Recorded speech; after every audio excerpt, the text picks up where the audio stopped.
So today we are discussing first de Broglie equation. Okay. Before that, I would like to say, if you have book with you, please open the book, same book, because it is very good if you are with book and copy and notebook. Photoelectric effect will be explained in the next class. Okay.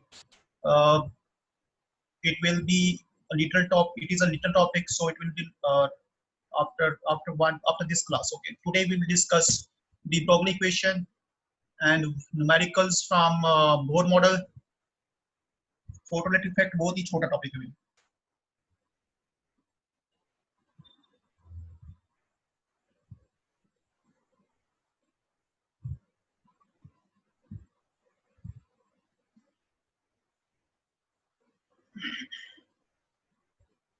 Hurry up, all of you join.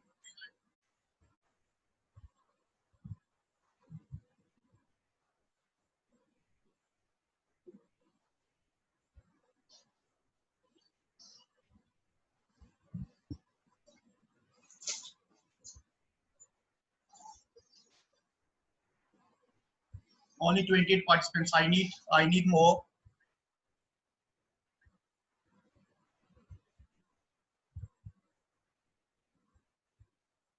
I'm starting class after just 1 minute.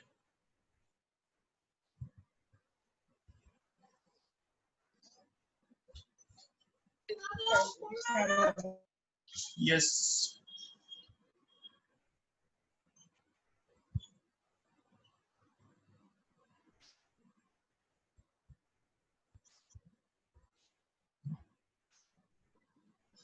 Just mute your voices, okay?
Hurry up, students.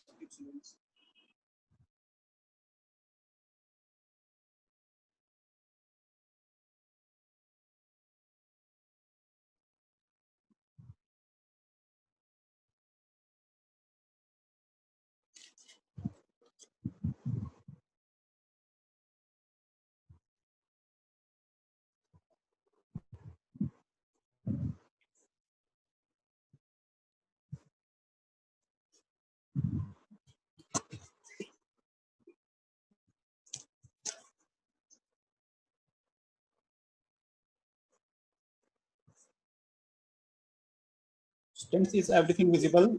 It's visible, and voice is okay. Yes, sir.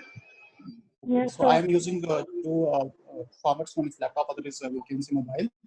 So you can view on this. First of all, I would like to say that today we are discussing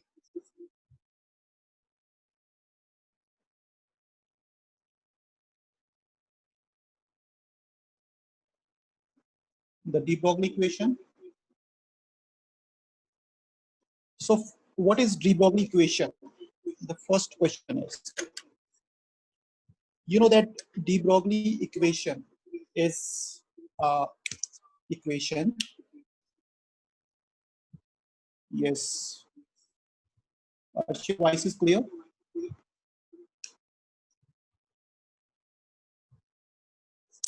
Hello.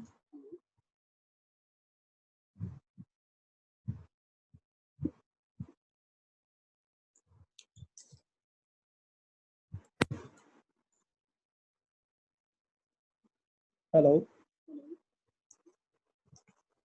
Yes, sir.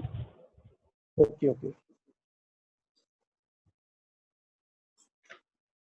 So students, before going to the topic, what is de Broglie equation? So just here, we have de Broglie equation. Is it visible to all of you or not? No, sir. I think it is No, not sir. visible. Okay, just wait one minute.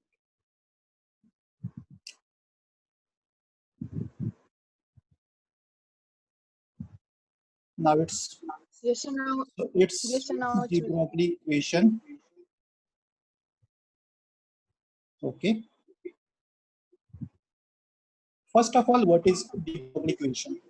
It's a relationship between wavelength and we can say momentum, and given by that lambda is equal to h upon p, where p is called momentum and h is called Planck's constant. We discuss how we derive the equation, and we discuss that what is required to derive the equation. This equation was derived by we can say two important effects. One is our principle. One is by using Planck's theory, according to which energy is equal to h nu. And second is Einstein mass energy relation.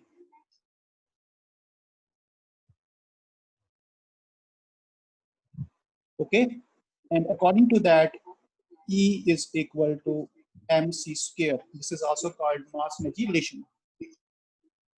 Yes, participant, you are listening. ओ भाई समझ आ रहा है, कुछ कुछ पता चल रहा है, क्या क्या बता रहा हूँ, यहाँ पे दिख रहा है, ये पेज दिख रहा है. yes, sir. Okay. So we are using two equations. One is Planck's theory equation or Planck's frequency equation. According to that, energy is equal to Eh nu, and Einstein mass equation. According to that, energy is equal to mc square. No, next. आपको voice तो double नहीं आ रही भाई.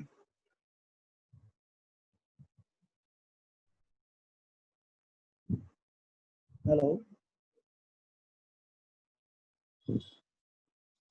If we go through equation 1 and equation 2 and we compare, we know that energy is equal to h nu and energy is equal to mc square. Therefore, we can say h nu is equal to mc square. This is the equation.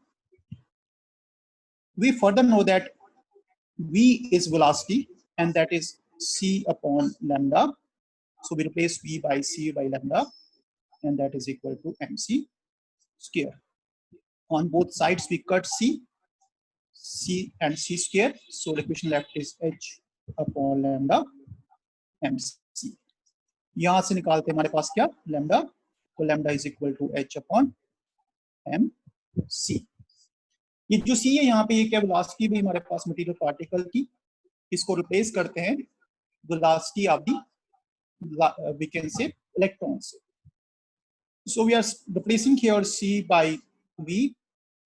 That means lambda becomes h upon mv. The mass of the product of mass and velocity is also called momentum, denoted by p. Therefore, lambda is also equal to h by t. This equation is nothing but de Broglie wave equation. ठीक है, तो ये Sir, हमारे can पास you आपका explain the fourth last step? I think this one you are saying this one है। देखो भाई यहाँ पे क्या Yes, बताया sir. मैंने, ये वाला स्टेप जो है यहाँ पे ये C और C कैंसल, यहाँ पे बचा H बाई लैम्डा और यहाँ पे MC। फिर क्या हुआ, जब इसको मैंने यहाँ पे ट्रांसपोज किया MC नीचे आ गया, that means lambda is equal to H upon MC। ये इधर ट्रांसपोज हो गया, ये नीचे आ गया हमारे पास। फिर मैं लिखा यहाँ पे कि जो वेलोसिटी है मटेरियल पार्टिकल की, मटेरियल पार्टिकल को उसको मैं C बोल रहा हूँ, उसको रिप्लेस करो मैं वेलोसिटी आपकी पार्टिकल, पार्टिकल कौन सा, by electron noted by V। Therefore मैंने क्या किया, C को रिप्लेस किया V के साथ, तो ये बना lambda is equal to H upon mv।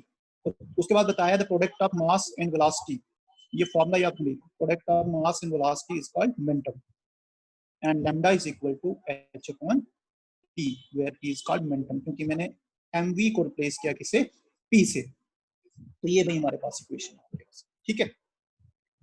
अब देखो भाई Yes. नेक्स्ट हमारे पास यहाँ पे क्या है, अगर मैं थोड़ा सा इसको चेंज करूं, अगर मैं थोड़ा सा इसको चेंज करूं, मुझे बताओ भाई काइनेटिक एनर्जी क्या होती है। You know that EK, what is EK? I am presenting here kinetic energy. This kinetic energy is equal to क्या होती है, कोई बताएगा, 1/2 half mv square. mv Half square. mv square. तो क्या इसको लिख सकता हूँ मैं यहाँ पे भी, it is also twice of EK is equal to mv square। अब मैं क्या करता हूँ, यहाँ पे अगर मुझे m स्क्वायर करना तो क्या करना पड़ेगा, मैं इसको लिखूंगा twice of EK m is equal to m square v square, क्योंकि ये m स्क्वायर और ये m कैंसिल, तो इक्वेशन ऊपरी आएगी भाई हमारे पास। तो मैंने यहाँ पे क्या किया, m स्क्वायर v स्क्वायर, तो मतलब अगर दोनों का स्क्वायर है तो इस तरफ क्या हो जाएगा, रूट हो जाएगा, root twice of EK m is equal to mv। Okay, क्योंकि यहाँ पे अगर दोनों का स्क्वायर है इस तरफ ले जाएंगे रूट हो जाएगा, ये बनेगा mv। तो व्हाट इज mv की वैल्यू भाई, अब mv की वैल्यू क्या है हमारे पास, √2 EKm। तो फॉर्मूले का EK is kinetic energy, m is mass, and you know that mv is also equal to P, therefore we can say Excuse lambda me, is sir. equal to, yes sir आपने twice EK के साथ m क्यों लिया? देखो ना यहाँ पे आपका खाली m था, ठीक है। अगर मैं यहाँ पे m स्क्वायर कर देता हूँ, क्या कर देता हूँ, ये देखो थोड़ा सा मैं काट के बता रहा हूँ, ये स्क्वायर कैंसिल, ये m कैंसिल, तो क्या इक्वेशन वापस वही नहीं बनेगी हमारे पास, ठीक है, yes sir, okay sir. Balancing के लिए। तो ये बना भाई हमारे पास लैम्डा इज इक्वल टू क्या होगा भाई, अगर फॉर्मूला देखें डी ब्रोगली में तो h upon under root of क्या आएगा भाई, अंडर रूट ऑफ 2 EKm, क्या ये होगा भाई फॉर्मूला, ये हो गया दूसरा फॉर्मूला भाई यहाँ पे डी ब्रोगली इक्वेशन का, ठीक है, दो फॉर्मूले। अब यहाँ पे क्या भी, what is EK kinetic energy, what is m mass, what is h Planck's constant, और उसका नीचे वहाँ पे बॉटम पे क्या रूट भाई हमारे पास। तो आपने याद रखना कि जब हमारे पास कोई बॉडी है वो उसकी काइनेटिक एनर्जी शो कर रही है, उसकी मास हमारे पास m है, तो हम कैसे निकालेंगे wavelength, wavelength is equal to h upon under root of 2 EK, और आप लिख सकते हो सिंपल k काइनेटिक एनर्जी और मल्टीप्लाई बाय मास, ठीक हो गई। अगर मैं थोड़ा सा और इसको चेंज करूं फॉर्मूले, तो मैं चेंज कर सकता हूं इसको। मान लो मैं कहता हूं कि एक चार्ज पार्टिकल है, इलेक्ट्रॉन जैसे मान लो, तो उसको मैं एक्सलेट कर रहा हूं एक पोटेंशियल V से। लिसन, एक चार्ज पार्टिकल है, उसको मैं एक्सलेट कर रहा हूं पोटेंशियल V से, ठीक है, ये इसका पोटेंशियल है। तो पोटेंशियल हमारे पास यहाँ पे क्या भी, एक चार्ज इलेक्ट्रॉन का V हमारे पास, और उसका जो चार्ज है, उसका जो चार्ज वो क्या है, Q है। व्हाट इज चार्ज, हमने बताया एक इलेक्ट्रॉन है, उसको मैंने एक्सलेट किया किससे भाई, पोटेंशियल V से, और चार्ज क्या भी उसका Q हमारे पास है। तो मुझे ये बताओ भाई, अगर हमारे पास ये उसका पोटेंशियल है, ये उसका चार्ज है, तो we also know that 1/2 mv square, that is kinetic energy, is product of, we can say, charge multiply by potential, ये भी बोल सकते हैं हमारे पास। तो जो Q है चार्ज ऑन पार्टिकल, अगर उसको हम मल्टीप्लाई करें पोटेंशियल के साथ, जो पोटेंशियल हमारे से एक्सीलरेट होता है इलेक्ट्रॉन हमारे पास, वो भी होती है, that is also force, and that force is also called kinetic energy. तो अब बताओ भाई यहाँ पे अगर मैंने इसको, यस सर रिपीट कर दो। मैंने क्या कहा, इफ एक इलेक्ट्रॉन हमारे पास है, उसको हम एक्सलेट कर रहे हैं, पोटेंशियल कौन सा भी हमारे पास v से, ठीक है, और उस इलेक्ट्रॉन का चार्ज क्या है q, then kinetic energy ek is equal to 1/2 mv square and that is equal to q into v. तो q into v हो गया भाई। अब बताओ भाई मेरे पास mv का स्क्वायर क्या हो गया, यहाँ से mv का square is equal to twice of qv, clear. तो mv का स्क्वायर को यहाँ पे भी ट्वाइस ऑफ qv। तो मुझे बताओ भाई m स्क्वायर v स्क्वायर क्या होगा, ट्वाइस q m v, ठीक है भाई। और mv क्या होगा भाई, mv under is root equal, 2QMV। Very good, under root 2qmv। तो बताओ भाई थर्ड फॉर्मूला क्या होगा फिर हमारे पास, what is third formula for wavelength. तो third formula for wavelength is equal to, मैं यहाँ पर लिख रहा हूँ, lambda is equal to h upon mv की जगह पे अंडर रूट ऑफ 2qmv, ठीक है भाई। ये हो गया थर्ड फॉर्मूला। अगर यहाँ पे हम वैल्यू डालें तो मुझे बताओ भाई q की वैल्यू क्या होती है, व्हाट इज q की value, anyone can tell me what is charge on electron. 1.6 into 10 raised to power minus 19. minus 19 coulomb, very good. What is mass of electron? So mass of electron is 9.1 into 10 raised to power minus 31. kg.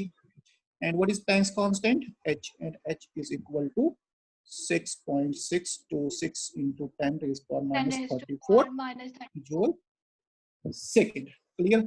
अगर हम सभी values को डालें भाई तो ये हमारे पास आएगा lambda is equal to 12.27 multiplied by 10 raised power minus 10 metre upon under root v, क्योंकि हमने v की वैल्यू नहीं डाली, आप देखो ध्यान से, h की वैल्यू डाल दी, बाकी सारी वैल्यू डाल दी, तो क्या आएगा फॉर्मूला भाई, तो formula is equal to lambda is equal to 12.27 10 raised power minus 10 upon under root of v, ठीक है भाई। तो मुझे ये बताओ भाई 10 power minus 10 किसके बराबर होता है, you can also say this lambda is equal to 12.27 angstrom because 1 angstrom is to 10 power minus 10 upon क्या आएगा भाई अंडर रूट v आएगा। तो ये हो गया भाई लास्ट आपका फार्मूला, आप शॉर्टकट में ये भी लगा सकते हो। और आपको पता है कि 1 angstrom is equal to 10 power minus 10 metre, ठीक है भाई। हमारे पास दिखा भाई, आपको ये दिख रहा है, yes girls, are you getting this, ये आपको दिख रहा है या नहीं? Yes sir. Yes, sir. Okay भाई। तो अब देखो भाई नेक्स्ट हमारे पास क्या है, जब आप टच करते हो ना तो अपनी स्क्रीन को जो है ना प्रोफाइल उस पर मत टच करो, क्योंकि मैं भी सबकी स्क्रीन यहाँ पे शेयर हो रही है, ठीक है, तो आप मत करो touch. Yes Sir, can you repeat after that you have written lambda is equals to what? कहाँ पे भाई, मतलब Sir, एक तो बताई ना मैंने, Planck's constant के बाद में मतलब ये वाली क्वेश्चन जो बताई मैं, ये वाली, ये देखो यहाँ पे Yes, लिखा है lambda is equal to 12.27 into 10 raised power 10 metre upon under root v, ठीक है। और ये होता है भाई हमारे पास 1 angstrom, तो वही चेंज करके मैंने यहाँ पे लिखी। तो भाई आपके पास टोटल क्वेश्चन भी यहाँ पे, ये सारी किसके रिलेटेड क्वेश्चन भी थे, are all de Broglie question, ठीक है। अब डी ब्रोगली ने क्या कहा, देखो अब डी ब्रोगली क्या कहता है, वो कहता है कि जो हमारे पास मैटर है ना, that is dual nature, particle भी और वेव भी। पार्टिकल नेचर का मतलब क्या होता है हमारे पास, कि जब हम बात करते हैं पार्टिकल की, तो पार्टिकल क्या होता है, एक पार्टिकल जो है वो किसी फिक्स पोजीशन को ऑक्युपाई करता है और उसी पोजीशन पे वो लोकलाइज होता है, अंडरस्टैंड। बट वेव क्या हमारे पास, वेव की पोजीशन फिक्स नहीं होती, वो जहां पे भी है वहां पे वो प्रोपोगेट करेगी, दैट मीन्स वो लोकलाइज नहीं होती, वो डीलोकलाइज्ड होती है। डीलोकलाइज्ड मतलब that is we can say moving from one place to another place, okay. तो पहला पॉइंट भी आपको याद रखना है कि वेव क्या है। तो वेव हमारे पास एक ऐसी delocalised we can say material है that can spread from one to another part, but particle is fixed, it is fixed in position and it cannot be localized। जब दो वेव्स हमारे पास, yes Excuse me, sir. Sir, please allow students to comment, sir. Yes, Their sir. messages. Thank you for waiting. I have allowed them. Just they are there. I have allowed them. Okay, and they are joining right now. अभी मैं देख रहा हूँ, वही देख रहा हूँ, तो अभी कोई नहीं भी हमारे पास, ठीक है, they have joined.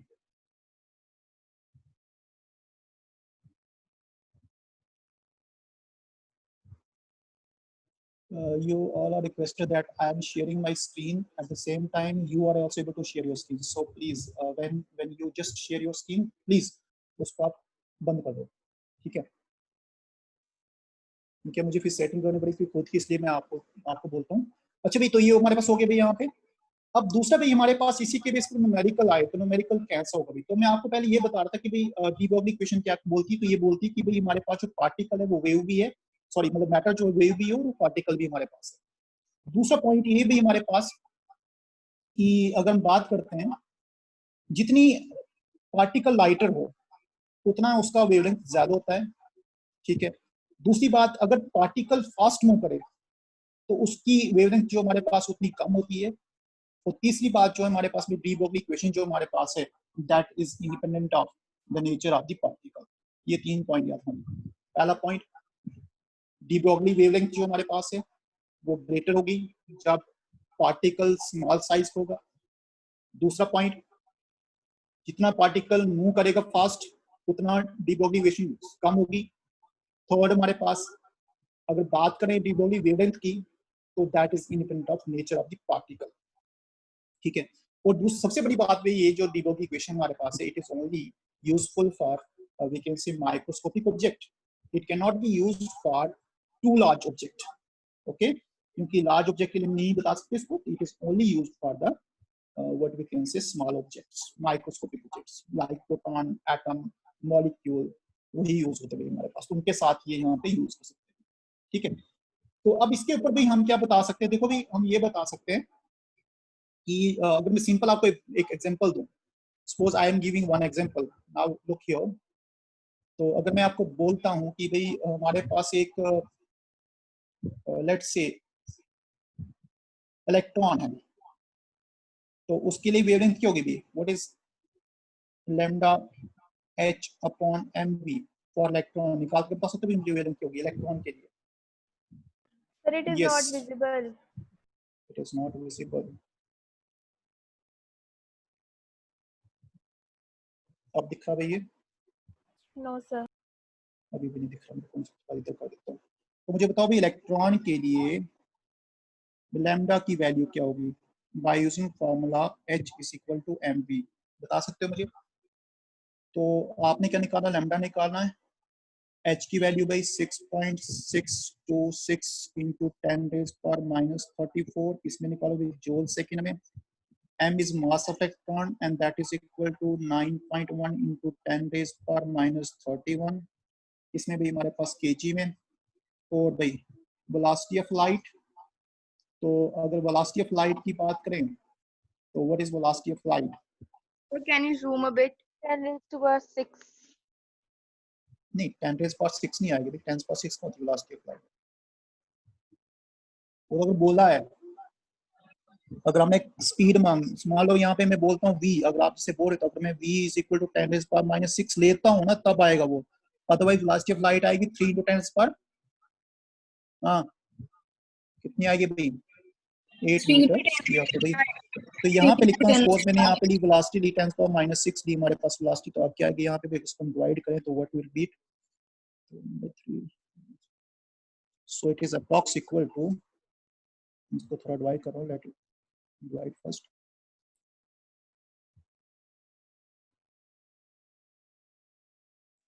तो ये आएगा भी हमारे पास 6.6 divide by 9.1. So this is approx equal to 7.28 into 10⁻⁻10 metre. ये आपकी आएगी वेवलेंथ, ठीक है. अगर एक पार्टिकल है, तो अगर वो छोटा सा पार्टिकल इलेक्ट्रॉन है जैसे कोई हमारे पास, तो उसकी बात करूं मैं यहाँ पे. बट अगर सेम वेलोसिटी के साथ, अगर वेलोसिटी हमारे पास 10⁻6 ही है, ठीक है, तो मुझे ये बताओ, एक बॉल है, उसका वेट सपोज 200 ग्राम है, तो फिर वेवलेंथ क्या होगी भाई हमारे पास? निकाल सकते हो वेवलेंथ? तो आपने क्या निकालना again, 6.626 into 10⁻⁻34 joule second upon, अब भाई मास कितना है? 200 ग्राम। तो 200 ग्राम को अगर हम इसमें बात करें भाई केजी में, तो कितना आएगा भाई? तो अगर 200 ग्राम को हम केजी में करें तो इट विल बी 0.2। 0.2. तो ये आएगा भाई हमारे पास 0.2 kg। अच्छा भाई वेलोसिटी हम वही सेम ले रहे हैं जो हमने ऊपर ली थी, बॉल के लिए ली थी और इलेक्ट्रॉन के लिए ली थी, वो 10⁻6। तो भाई ये अगर डिवाइड करें तो ये आता भाई हमारे पास कितना? So it is equal to what we have, it is 6.626 divide by 0.2, तो it is 3.3113 into 10 raised power minus 39 metre. तो अब मुझे ये बताओ भाई, इस केस में आप देखो बॉल था आपके पास, क्या था? तो बॉल की वेवलेंथ क्या है भाई हमारे पास, कम है या फिर आपके इलेक्ट्रॉन की वेवलेंथ कम है? ना बताओ भाई किसकी वेवलेंथ कम है?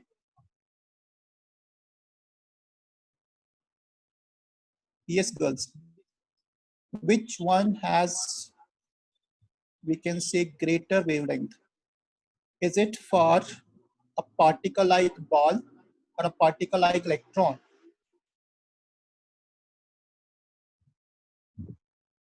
बोलो भाई। तो सिंपल सी बात है भाई, अगर कोई लाइटर पार्टिकल जैसे इलेक्ट्रॉन हमारे पास, उसकी वेवलेंथ क्योंकि ज्यादा होगी हमारे पास, तो यहाँ पे ज्यादा है, ठीक है।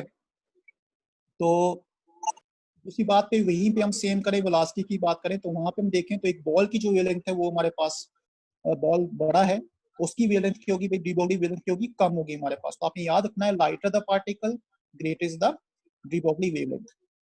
अब दूसरी बात भाई, ये जो पार्टिकल के लिए, स्मॉल पार्टिकल, माइक्रोस्कोप पार्टिकल, उनके लिए यूज होती है, ठीक है।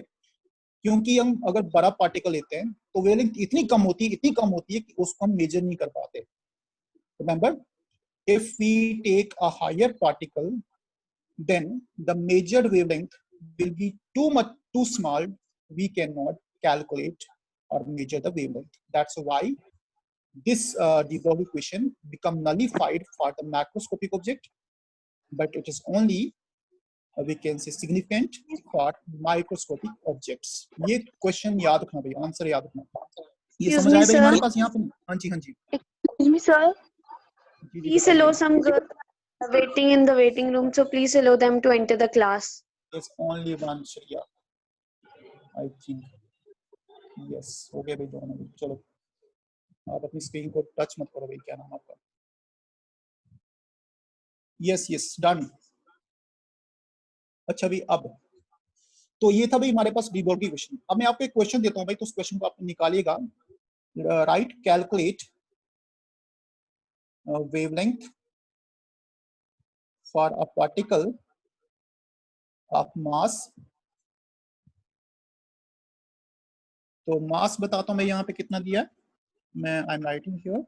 सो भाई मास हमारे पास दिया है सपोज 6.626 इंटू 10⁻⁻23 दिया हुआ।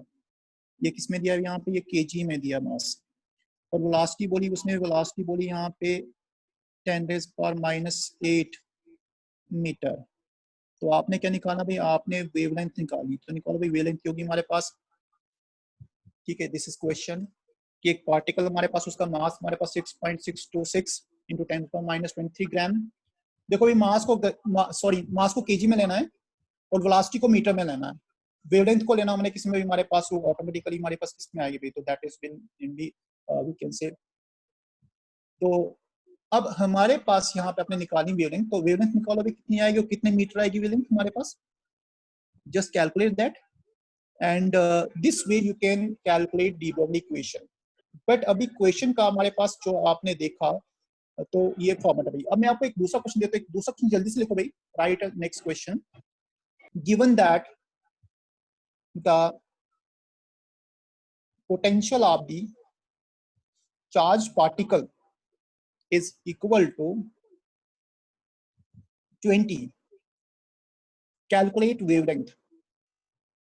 Given Sir, that repeat. the potential of charged particle is 20, what is wavelength?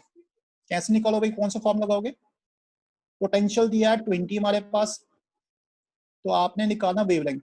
So what is formula that you can use here? बता सकते हो क्या फॉर्मूला होगा? तो आपने देखो इक्वेशन की है हमारे पास यहाँ पे. So you can say it is, देखो भाई आपको क्या बताया मैंने, पोटेंशियल दिया V, 20 दिया हमारे पास, वेवलेंथ निकालनी, तो वेवलेंथ इज इक्वल टू, अभी मैंने बताया था फॉर्मूला क्या था भाई, 12.27, ठीक है, इंटू 10⁻⁻10 मीटर अपॉन कितना भाई, 20 का रूट.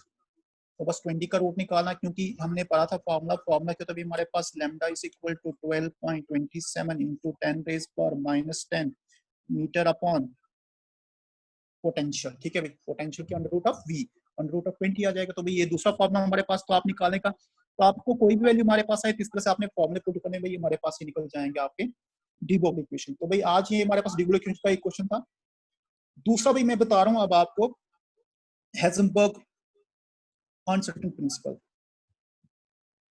छोटा सा ये भी. तो भाई ये क्या बताता है?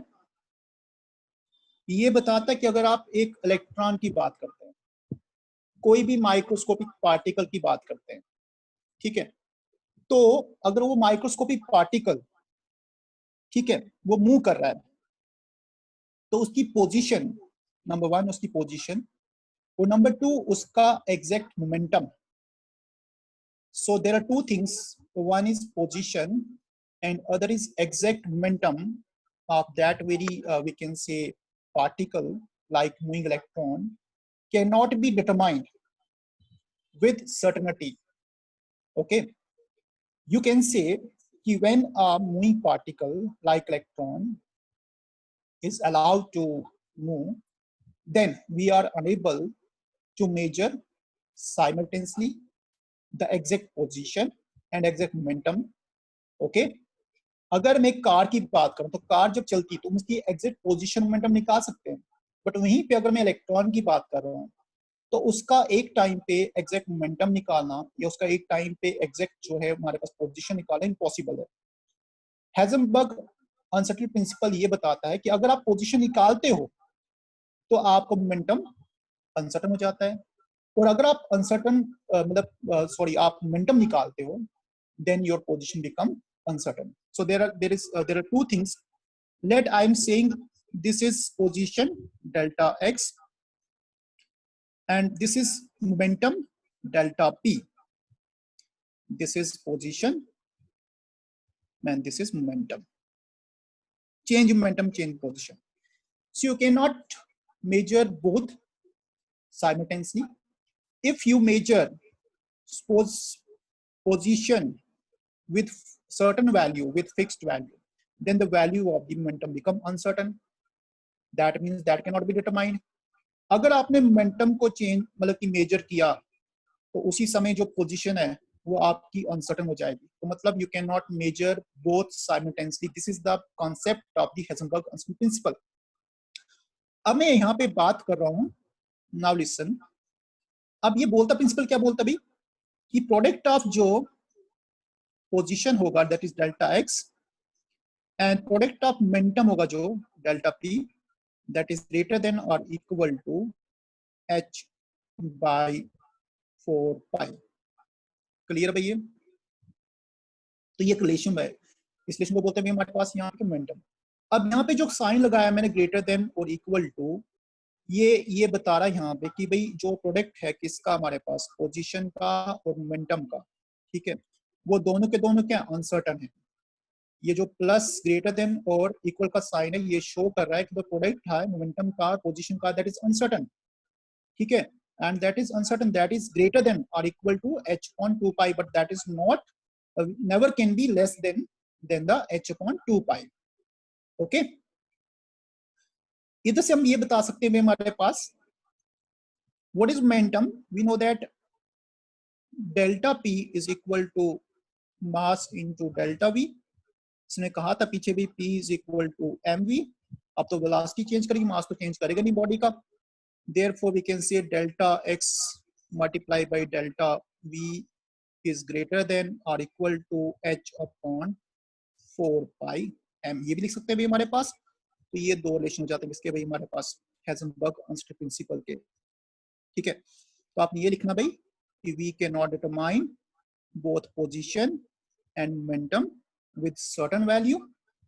If one is measured accurately, then there is deviation in the other. ठीक है भाई. तो अगर मैं आपको बोलूं यहाँ पे सपोज मैं लिखता हूँ भाई पहला केस यहाँ पे कि अगर डेल्टा एक्स कितना है 0 है, तो बताओ भाई डेल्टा पी कितना होगा. तो उस समय जो डेल्टा पी होगा वो आपका इनफिनाइट होगा. अगर डेल्टा पी कितना भी हमारे पास सपोज 0 है, तो उस समय जो डेल्टा एक्स क्या होगा भाई वो भी इनफिनाइट होगा हमारे पास. क्योंकि एक चीज अगर सर्टेन है, फिक्स है, दूसरी हमारे पास क्या, दूसरी हमारे पास एग्जैक्ट उसका अंदर की एग्जैक्ट कन्वर्स होगा. ठीक है, तो अगर हम एक चीज को फिक्स मानते हैं तो दूसरी चीज हमारे पास जो है वो एक्यूरेट नहीं होगी, वो मतलब अनसर्टन हो जाएगी भाई. ये हमारे पास सिंपल सा एक आपका केस है. अब यहाँ पे भी आप देखो तो भी जो हेजनबर्ग अनस्टेड प्रिंसिपल हमारे पास है वो बिगर पार्टिकल की बात करते हैं, मैक्रोस्कोपिक पार्टिकल की बात करते हैं. तो that is not applied for macroscopic body. So again it is applied for the smaller bodies which are like excuse moving me, electron. Yes. Sir ये ऐसा बोलिए. इसके लिए कोई रीजन है कि अगर एक 0 हो तो दूसरा इनफिनाइट हो? देखो भाई क्या ना कि इलेक्ट्रॉन जो हमारे पास है ना, जब हम इलेक्ट्रॉन पे स्ट्राइक करते हैं फोटॉन, ठीक है, तो फोटॉन मतलब एनर्जी पैकेट. तो होता है क्या कि इलेक्ट्रॉन पे जो स्ट्राइक करते हैं ना, तो उसका पाथ चेंज कर देते हैं. जिस इलेक्ट्रॉन को जहां से चलना ना, उसको उसी के पाथ से चेंज कर देते हैं. मान लो अगर आप मान लो यहाँ पे मैं थोड़ा सा डायग्राम बना रहा हूँ, ये आपका इलेक्ट्रॉन इस पाथ पे जा रहा है. ठीक है, ये इलेक्ट्रॉन जा रहा है इस पाथ पे. जब मैं इलेक्ट्रॉन स्ट्राइक किया, मतलब कोई फोटोन स्ट्राइक किया एचवी एनर्जी का, तो इस इलेक्ट्रॉन ने एनर्जी गेन की, तो इसने ये पाथ के अलावा ये इसको ऐसे जाना था ना, ये इधर से इधर गया. इट कैन चेंज इस पाथ. ठीक है, तो मतलब आप ये मानो कि इसका जो इलेक्ट्रॉन का जो पाथ है, पाथ चेंज करने पे क्या इसका मोमेंटम भी चेंज होगी, और मोमेंटम और पोजीशन दोनों चेंज होंगे. तो impact of the we can say photon is that it can now make a new path, and by making a new path the momentum of electron and position of electron become uncertain. ठीक है, तो भाई हमें ये temperature मिलती है कि we cannot locate the electron because electron जो है वो अपनी पोजीशन को चेंज कर चुका है. तो ये इम्पैक्ट है भाई किसका, ये इम्पैक्ट है हमारे पास कि क्यों ये अनसर्टन पोजीशन शो करता है, ये अनसर्टन मोमेंटम शो करता है. जब आप एक चीज को निकाल रहे हैं तो ये दूसरी चीज को अनसर्टन कर देता है. क्योंकि देखो भाई जो इलेक्ट्रॉन उसकी एनर्जी बहुत कम है, उसको थोड़ा सा फोटोन देंगे तो वो हमारे पास अपनी पोजीशन को चेंज करेगा. ठीक है, ये आपके पास इतना है. वैसे हम बात करें अगर जैसे कोई मान लो क्रिकेट बॉल है या कोई फुटबॉल है, तो फुटबॉल पे अगर ऊपर हम फोटोन स्ट्राइक करें तो क्या उसकी पोजीशन चेंज होती है, मोमेंटम चेंज? नो, उसकी पोजीशन मोमेंटम चेंज होती है. क्योंकि फोटोन की एनर्जी, लाइट की एनर्जी इतनी सफिशिएंट नहीं है कि वो क्रिकेट बॉल की पोजीशन या वेलोसिटी को चेंज करे. हाँ, when we kick the ball we can change the position momentum, but हमारी जो किक है that is more than that of the photon. Okay, तो like क्रिकेट बॉल की बात करते हैं तो उसकी पोजीशन की चीज होती है हमारे पास. तो ये भाई प्रिंसिपल इसका ये याद रखना आपने कि जब हम अगर बात करते हैं एक्यूरेसी पोजीशन की, या हम बात करते हैं किसकी, uncertainty of we can say momentum की, तो एक जब छोटा सा पार्टिकल फोटॉन जिसको बोलते हैं, फोटॉन अगर हाई एनर्जी का स्ट्राइक करेगा, वेलोसिटी चेंज करेगा, डायरेक्शन चेंज करेगा. और अगर फोटोन हमारे पास लोअर एनर्जी का रेडिएट करेंगे तो वो हमारे पास उसकी पोजीशन चेंज करेगा. ये आप अगर हाई एनर्जी का तो स्ट्राइक करेगा तो क्या करेगा भी, वेलोसिटी चेंज करेगा. लोअर एनर्जी का तो क्या करेगा, स्ट्राइक करेगा, पोजीशन चेंज करेगा. तो मतलब आप ये मान के चलो कि हमारे पास दोनों चीजें चेंज हो रही हैं. तो जब आप पोजीशन चेंज करें तो मोमेंटम नहीं मिलेगा आपको, मोमेंटम चेंज करें तो आप पोजीशन नहीं मिलेगा आपको. तो ये भाई केस है फोटोन का. तो आपने याद रखना है कि भाई हमारे पास इस तरह से इसका चेंज होता है. अब मैं आपको छोटी सी चीज को बता रहा हूँ भाई कि मैंने ये कहा कि it is not applied for bigger particles, तो it is applied for the smaller one. तो आप मुझे ये बताओ भाई कि ये स्मॉलर वन पार्टिकल्स के लिए क्यों अप्लाई है. तो मतलब ये मुझे बताओ. अब आपको क्वेश्चन ये देता हूं मैं कि why electron can not exist in the nucleus. और आपको ये पूछा जाता है कि इलेक्ट्रॉन न्यूक्लियस में एग्जिस्ट क्यों नहीं करता, तो आप कैसे नहीं बताओगे क्यों नहीं करता। Now this is a question, अब इसको ध्यान से देखना। क्वेश्चन क्या बताया मैंने, why electron can not be in nucleus या can not exist in a nucleus. तो भाई अगर इलेक्ट्रॉन को न्यूक्लियस में रहना तो मुझे पहले बताओ भी एटॉमिक न्यूक्लियस का रेडियस क्या होता है, what is radius of atomic nuclei. मैंने 10th में बताया था अगर आपको याद होगा तो। 10 raised to power minus 15. Yes 10 raise power -15, अगर आपको याद है तो अच्छी बात है। ये एटॉमिक रेडियस है न्यूक्लियस का भाई हमारे पास, ठीक है।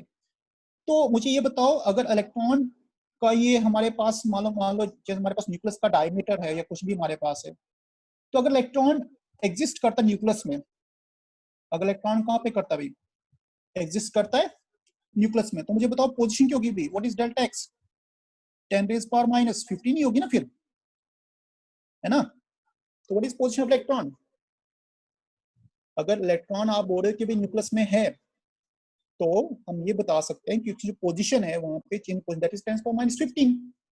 अच्छा लगाओ formula, delta x multiply by delta V greater than less than h upon 4 pi m, ठीक है भाई। अब हमें क्या निकालना भाई, डेल्टा एक्स हमारे पास दिया है तो हम निकालेंगे डेल्टा वी निकालते हैं ना, तो delta V greater than less than h upon 4 pi m into delta we. अच्छा भाई मैं इसी को पहले पोर्शन करता हूँ, ये ग्रेटर देन लेस देन का what is a value of h 6.626 into 10 raise power -34 upon 4 फार्मूले का, पाई का 3.14, मास भाई हमारे पास इसका मास निकालना इलेक्ट्रॉन का, तो कितना होता है भाई 9.1 इंटू 10 रेज़ पावर -31। उसके बाद भाई what is delta we, delta we इसको 10 पावर -15, तो इसको डिवाइड तो करें कितना डेल्टा आता है, एक्स क्या क्या डेल्टा एट, हाँ भाई इसको डिवाइड करो भाई, तो डेल्टा वी कितना आएगा भाई, डेल्टा वी हमारे पास आएगा 5.77 into 10 raise power 10 metre per second. क्या भाई मुझे बताओ वेलोसिटी ऑफ लाइट इतनी हो सकती है, कोई वेलोसिटी ऐसी है जो लाइट से ज्यादा हो, तो आपने पढ़ा what is velocity of light 3 into 10 raise power 8 metre per second, तो ये कितनी आ रही भाई 5.77 इंटू 10 रेज़ पावर 10। तो क्या मुझे बताओ भाई क्या this velocity is possible, no sir ठीक है। You know that the maximum velocity की जो स्पीड है हमारे पास that is 3 into 10 power 8 second 8 metre per second, so that means the value of the velocity is uncertain. तो हमने position को डिटरमाइन किया बट मोमेंटम क्या हो गया, सॉरी पोजीशन क्या वेलोसिटी क्या होगी डिफरेंट होगी।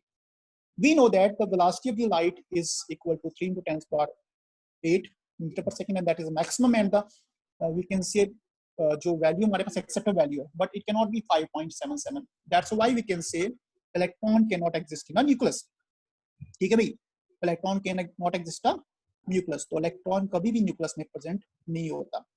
क्लियर भाई ये याद था। अब कभी कभी हम इस फॉर्मूले को ऐसे लिख सकते हैं बट वो थोड़ा सा different formula, you can also right delta E that change in H G and time delta t is also greater than or equal to h upon 4 pi। ये इक्वेशन कौन सी भाई, ये क्या हेजनबर्ग आइंस्टीन इक्वेशन है या नहीं है।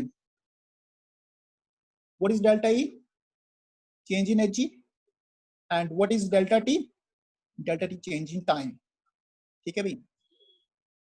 ये समझ आया भाई हमारे पास या नहीं आया, हाँ भाई ये पता चला कैसे निकाला मैंने। तो इसको बोलते हैं modified form of Heisenberg uncertainty principle, where we equate we can say time and energy, and that equate that never be less than h upon 4 pi but always greater than h upon 4 pi. So this is another modified equation of Heisenberg uncertainty principle. So I think that these are the two we can say parts जिसको मैंने बताया कि एक तो Heisenberg principle दूसरा बताया मैंने de Broglie equation, ठीक है भाई। तो I think और कुछ भाई, yes सर ये लास्ट वाला फिर से एक्सप्लेन कर दो, लास्ट last फॉर्मूला। one ये जो लास्ट फॉर्म, देखो भाई मैंने क्या क्या इसको मैं बता देता हूँ। मोमेंटम क्या होता है, what is P, what is momentum, you know that mass into velocity. अच्छा भाई दूसरी बात, अगर मैं इसको ऐसे लिखूं, mass into velocity upon time multiply by time, तो टाइम टाइम कैसे हो जाएगा भाई, है ना, लिख सकते हो इसको ऐसे भी।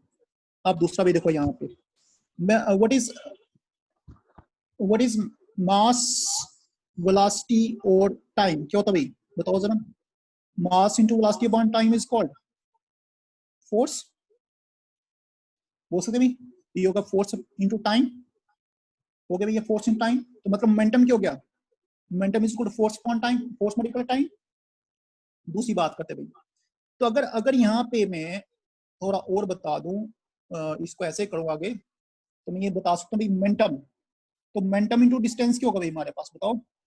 तो momentum into distance is equal to force multiply by distance multiply by time, ठीक है, and that is also equal to what is force into distance, that is also equal to we can say energy, और energy into time, तो हो गया भी energy into time, बस यही था, ई इनटू टी। तो ये भाई हमारे पास निकाला मैंने ऐसे, तो इसको ऐसे निकाला मैंने, तो आप देख सकते हो मैंने क्या किया, पहले मैंने इक्वेट किया इसको, मैंने मोमेंटम बताया पी इंटू वी, अच्छा फिर इसको मैंने टी टी कैंसिल कर दिया तो यहाँ पे वी बचा, अच्छा mass into velocity upon time is force into time, और फोर्स इंटू टाइम, ठीक है, that is we can say force into time into distance is equal to momentum into distance, ठीक है ना, and that is equal to e into t. हम ये बता सकते हैं therefore delta t greater than और less than h upon 4 pi, because we know that delta p into delta x is also greater than h upon 4 pi। तो ये तो चीजें बराबर है भाई, ये दो, तो ये दो बराबर है, तो ये दो भी बराबर होगी, ये ऐसे निकाला भाई मैंने, ठीक है। फॉर्मूले से बनता है, बट आपको अगर सिंपल से याद रखो तो यहाँ पे जो चेंज ऑफ एनर्जी है, कि अगर आप एनर्जी निकालो टाइम निकलेगा, टाइम निकालो तो एनर्जी निकलेगा, तो ये भी दोनों केस के अनसर्टन केस हमारे पास है। तो ये भी हमारे पास एक केस है सिंपल सा, ये हमें बता सकते हैं कि अगर हमारे पास एक चीज अनसर्टन है दूसरी क्या होगी भी सर्टन होगी। This is nothing but called Heisenberg uncertain principle. तो ये इसका भी एक सिंपल सा फॉर्मेट है, and I think today is enough. Okay, कुछ पूछना तो बोल सकते हैं हमारे पास। यस, काफी है भाई। सर जो आपने क्वेश्चन दिया था जी कि पार्टिकल का मास दिया हुआ है 6.62 into 10 raised to power minus 23, उसका आंसर निकाला निकाल आपने, दो। मैं निकालूं, यस सर। मैं दिया कहाँ तो, ये तो देखो मैं, मुझे रिपीट करके बताओगे। अच्छा ये वाला क्वेश्चन है शायद, दिस वन है, तो इसको निकालो भाई, क्या होगा, लैम्डा इज इक्वल टू क्या होगा हमारे पास 6.6 into 6.626 into 10 raise power minus 34 joule per second, ठीक है, अपॉन, तो मास क्या भाई हमारे पास 6.626 into 10 raise power minus 23 multiply by 10 raise power minus 8। तो बस ये तो ये डिवाइड हो जा रहा है, यहाँ पे बचा क्या भाई हमारे पास, ऊपर बचा हमारे पास कितना, आप तो करो, इसको डिवाइड कर सकते हो आराम से, ऊपर बचा 10 पावर माइनस 34, अच्छा भाई नीचे से गया ऊपर, तो ये होगा कितना भाई, प्लस 23 एंड 8 कितना था भैया, -15 और 31 आएगा भाई ये, हाँ तो 10 पावर कितना आएगा भाई, 10 पावर माइनस 3 आएगा, क्या अभी ठीक है, मैंने देखो यही था हमारे पास, Yes, sir. हाँ तो इतनी आएगी भाई हमारे Yes, आपकी sir. जो वेवलेंथ है दैट इज 10 पावर माइनस 3, ठीक है, तो ये हाँ भाई आप जा सकते हो, इसको जाना एक्सक्यूज है। मी सर। जी जी जी बताइए। सर एक आपने सर हाँ हाँ आपने बताओ, क्वेश्चन दिया था ना, particle that charge of particle potential charge and particle is 20। Sir उसका जो 20, आंसर है तो हम एंगस्ट्रॉम लगाएंगे या कौन सी वैल्यू देंगे पीछे? देखो भाई वेवलेंथ है ना, यस उसको आप उसमें सर। लो, एंगस्ट्रम में लेना एंगस्ट्रम में लो, मीटर में लेना मीटर लो, सेंटीमीटर में लेना, जिसमें लेना ले सकते हो आप, ठीक है। अब यस सर। मैक्सिमम उसने ऐसा यूनिट बताया तो मीटर में लो, नहीं बताया तो सेंटीमीटर में लो, नहीं बताया तो कुछ भी ले सकते हो, वो ओके आपकी चॉइस है। प्रेफर करो पहले कि ऐसा यूनिट, नहीं तो कुछ भी फिर, ठीक है। Okay sir. चलो भाई, now I am leaving this session, तो आप जा सकते हो यस भाई, कुछ क्वेश्चन तो पूछना बाद में पूछना है।